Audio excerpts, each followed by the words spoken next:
oração a pensão da vida concedida por Deus. Gênesis capítulo 1, versículo 1. No princípio Deus criou os céus e a terra. Ou, quando Deus começou a criar os céus e a terra, era a terra sem forma e vazia. Trevas cobriu a face do abismo e o Espírito de Deus se movia sobre a face das águas. Estava vendo uma coisa interessante, parece judeu cristão comentando que a primeira palavra que no princípio, no original, no aramaico ou no hebraico antigo, ela é representada pela segunda letra do alfabeto hebraico. Ela começa com bent, ou B, não sei mais ou menos a pronúncia, mas tem a ver com B. E se for analisar, ela é a segunda, e essa palavra que está aqui nesse mistério no princípio, significa, uma parte dela, o que? Filho. E aí está o mistério. O Filho de Deus já estava na criação, até mesmo na primeira palavra ou no princípio da Deus ali, Deus Filho. Por isso que na sequência do capítulo 1, versículo 26, nós temos o seguinte, Elohim falando: façamos o homem à nossa imagem, conforme a nossa semelhança. E no versículo 27, criou Deus o homem à sua imagem, a imagem de Deus o criou, macho e fêmea, porque no original, no hebraico, é macho e fêmea. Para nós é homem e mulher. Mas lá para os hebraicos, para o povo que Deus escolheu, é macho e fêmea. Para você ver como que a nossa língua tem um preconceito com a palavra macho e fêmea. Parece algo vulgar, parece um palavrão, parece algo ruim, desrespeitoso. Mas é assim que Deus chama o que ele fez, o homem e a mulher, macho e fêmea. Agora, sobre a vida, que já se percebe que a partícula da vida estava Jesus, Deus Pai, Deus Filho, Deus Divino Espírito Santo, criando, porque pela palavra tudo se fez. A nanopartícula, a pequena partícula que fez que acontecesse, conforme dizem os cientistas, o Big Bang, foi a palavra de Deus que se fez, que se transformou e tudo aconteceu. E essa palavra, a Bíblia nos diz que é Jesus. A palavra é Jesus. Então, quando Deus solta, haja, como ele vai dizer no versículo 3 aqui, lembrando que esse livro é de Moisés, disse Deus, haja luz, ali estava Jesus na palavra, haja luz. Até porque Jesus é a luz do mundo. E houve luz. Deus viu que a luz era boa e separou a luz das trevas. Deus chamou a luz dias e as trevas chamou de noite. Passaram-se a tarde e a manhã, e esse foi o primeiro dia. Veja que Deus vai criando um mundo, conforme fosse um projeto, um rabisco, um esboço, vai fazendo assim, cada momento algo. Conforme diz Eclesiastes, existe um tempo determinado para todas as coisas. Era um tempo previsto, determinado para a criação do quê? Da luz, da noite, do dia. E na sequência vai falar de sol, de lua. No versículo 6 fala que haja águas, porque não tinha águas. Então disse Deus, haja entre as águas um firmamento que separe águas de águas. Então Deus fez o firmamento, separou as águas que ficaram abaixo do firmamento das que ficaram por cima. Veja que abaixo e acima do céu, porque quando se fala firmamento é céu, existe água. Por isso que lá em Apocalipse diz o quê? Que existe o rio da água viva. É a comprovação, e está aqui em Gênesis dizendo: haja águas, um firmamento que separe águas de água. Então Deus fez o firmamento e separou as águas que ficaram abaixo do firmamento das águas que ficaram por cima, ou seja, água por cima do céu. E assim foi. Ao firmamento Deus chamou o céu, ao firmamento céu. Passaram-se a tarde e a manhã, e esse foi o segundo dia. Então, no segundo dia, Deus fez o céu, que é esse céu que nós vemos. É o céu visível, não é o céu que ele esteja. Ele tem o céu 2, o céu 3, e as pessoas podem achar isso uma heresia, mas pela doutrina, pela teologia, isso é possível. Por isso que lá aos Efésios 6, em diante, no versículo 1 em diante, vai falar sobre de potestade, que quer dizer autoridade, nos ares. Ares você vai lembrar algo que está no ar, está no céu. E onde estão essas potestades? É no segundo céu. Que Paulo vai dizer que não se sabe como, se foi em sonho, se foi em espírito, mas ele chegou ao terceiro céu e ouviu coisas que não poderia nem falar, que é onde é um mistério, mas nos dá um indicativo que estivesse Deus. Então, esse céu visível, Deus fez.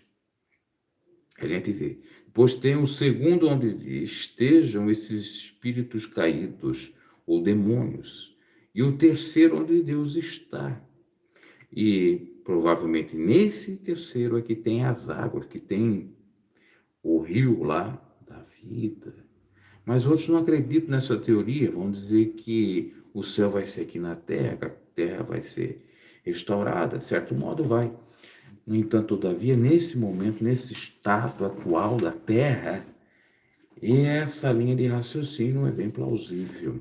E é interessante esses mistérios, porque a religião, por exemplo, não tem o mínimo prazer de falar sobre isso, de debruçar sobre isso, de pedir sabedoria a Deus ou de estudar. E Deus abrindo o entendimento através do estudo. Vamos lá, no versículo 9, disse Deus: ajunte-se num só lugar as águas que estão debaixo do céu, e apareça a parte seca. E assim foi, a parte seca chamou o quê? De terra. E chamou os mares ao conjunto das águas. E Deus viu que ficou bom, ficou legal. No céu tem pão, o pão vivo que desceu do céu. Isso é uma metáfora. Se lá tem a ceia do cordeiro, talvez alguns alimentos devem existir, porque fala do fruto que dava na estação própria, das folhas que traziam saúde, e tudo isso é falado por João, que viu naquela visão em Apocalipse, no final do Apocalipse vai falando sobre isso, que é algo também que é mencionado, de certo modo, no Salmo 1. A comida é celestial, não é uma comida perecível igual que nós temos aqui. Agora, que lá deve ter algum alimento espiritual, eu não tenho dúvida. Sobre o Rio da Vida está no capítulo 22 do Apocalipse, que fala da rua, lá tem rua.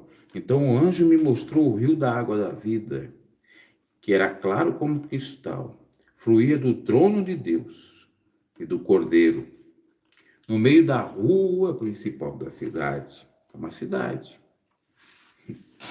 Mas será que é uma cidade igual a que nós temos aqui? Dificilmente. De cada lado do rio estava a árvore da vida, que frutifica 12 vezes por ano. Talvez seja o fruto da árvore da vida, aquela árvore que proibida de comer. Porque foram duas árvores que não podia comer. A árvore da vida que dava eternidade e a árvore da ciência e do mal.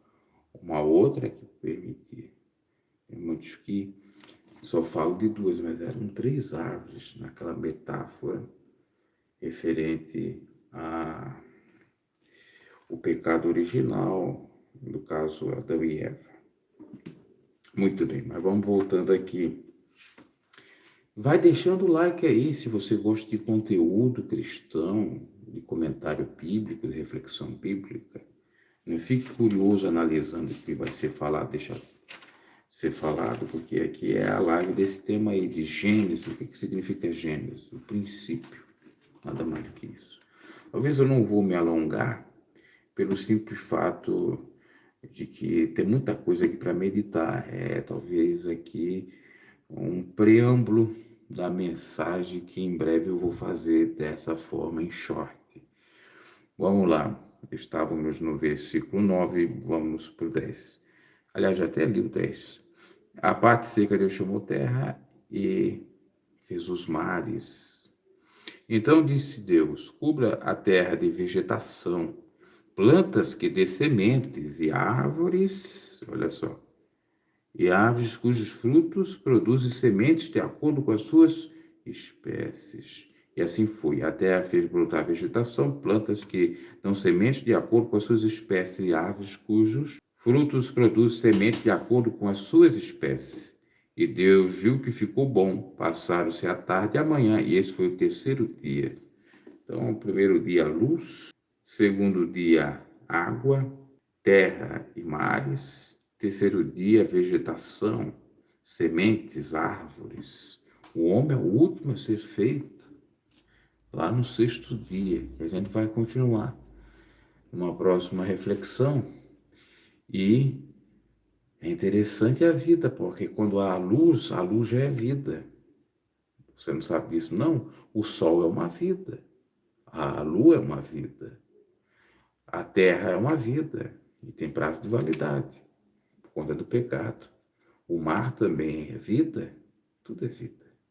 A vegetação, as árvores, as sementes também são vidas. Depois vão vir os animais, inclusive Deus criando animais silvestres, selvagens. Porque tem gente que acha, não, esses animais ferozes, terríveis, foi o diabo que fez. Não, foi Deus que fez. O leão, foi Deus que fez a cobra, foi Deus que fez o jacaré. Talvez não para serem tão agressivos como fossem ou são, mas foi ele que fez esses animais selvagens, aliás, silvestres selvagens. E o homem tem que dominar sobre peixes, baleias, tubarões, também são animais bastante ferozes, não é verdade? E por que propósito Deus fez essas pistas, essas feras, fez até os dinossauros, que pode estar aí incluído por algum propósito? Sem falar que temos a teoria do intervalo, que quando se fala em cada versículo, tem uma teoria na teologia que fala, que dá a entender a cada 1000 anos.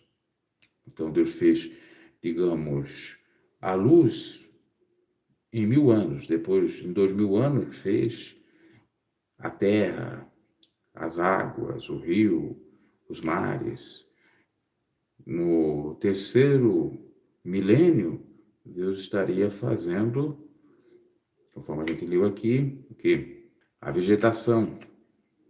E o homem foi feito, né? Feito não dá. Foi feito no sexto dia, que seria 6000 anos. Uma lógica. Mas é apenas uma teoria também, de muitos mistérios que se tem. Lembrando que é uma narrativa que Moisés passa, e não é profunda, é uma síntese. Até diria que é um resumo do resumo. Mas é interessante para a gente meditar. Referente ao princípio da fita. É a bênção da vida, que não é só a nossa, mas de outros seres por aí, que a gente também tem que dominar. Também tem que cuidar, que a Bíblia vai dizer, sujeitar, subjugar a terra, no sentido de dominá-la, de cuidá-la, de preservá-la. Cuidar do meio ambiente, uma tarefa de um cristão verdadeiro. Cuidar dos animais, da fauna e da flora, é tarefa do cristão verdadeiro, ou do Filho de Deus. Muito interessante. Continua essa reflexão no próximo short, provavelmente à noite, tá? Nós vamos fazer isso para, aliás, é um propósito, mas para o nosso deleite espiritual. Tomara que o YouTube divulgue isso, porque é isso que eu gosto de fazer. O que importa é a palavra, que por ela tudo foi criado. Inclusive, os cientistas comprovam esse Big Bang pela nanopartícula da voz, da palavra de Deus, que tudo foi criado. É o poder da palavra. Olha como a palavra tem poder. Isso soa como confissão positiva, como um pensamento positivo, mas na realidade é ciência. A palavra tem poder e é fé. Você lança uma palavra profética, mas com sinceridade, uma palavra positiva, acontece. Às vezes que demora um pouco, uns dias, uns meses, até anos, mas uma hora acontecerá. Bem como uma palavra negativa, vem aquela carga para você. Pode acontecer coisa equivocada, ok? Abraço e até uma próxima reflexão na continuação de Gênesis.